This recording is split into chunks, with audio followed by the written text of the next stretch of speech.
Hi everyone, the topic that I chose to do is sweatshops. And for those of you who don't know, the definition of a sweatshop is any factory that violates two or more labor laws.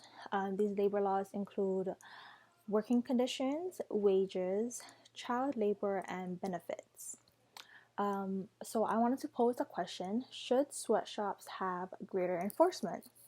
To begin this discussion, I wanted to identify the stakeholders, who are the employers, the employees, the consumers, and the government.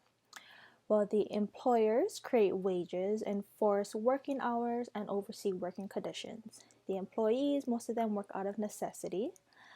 Consumers, who are unknowingly or knowingly keep sweatshops in business, and the government, who enforces regulations and laws and have that corporate influence. Well, out of the two main topics that I want to discuss, I want to begin with the ethical concerns of sweatshops.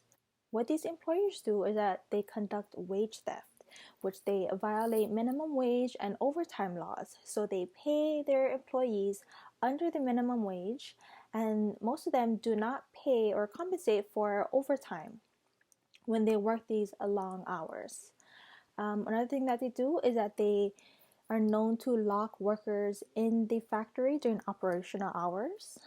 Um, they are also known to have these unhealthy and unfair working conditions.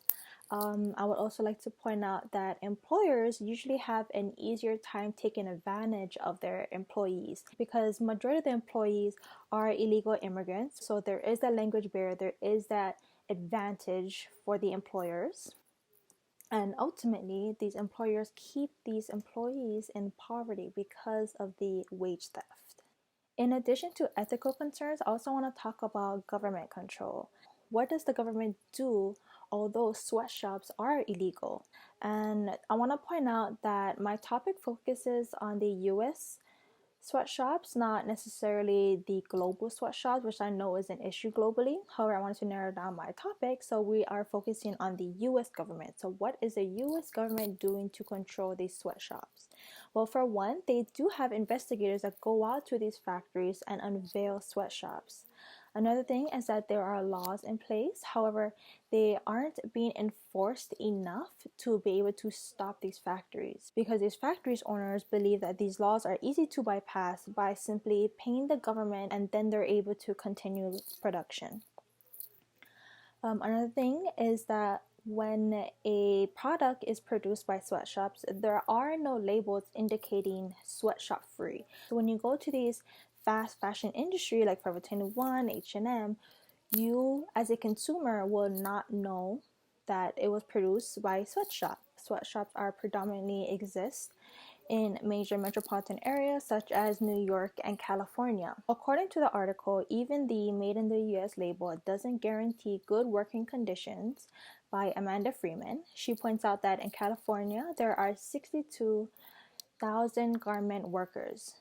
And in New York, there are around 30 to 40,000 garment workers. These are only an estimate because these sweatshops are illegal. There are a lot of factories who are under the radar. The government control is that there was a law put in place in California in 2004 called the Anti-Sweatshop Law. And what this law does is that for any city contractors and firms, they must sign a code of conduct that affirms that they and their suppliers will abide by working laws. Now I want to pose the question again. Should sweatshops have greater enforcement? When you consider the stakeholders and when you consider the ethical concerns and the government control, should sweatshops have greater enforcements?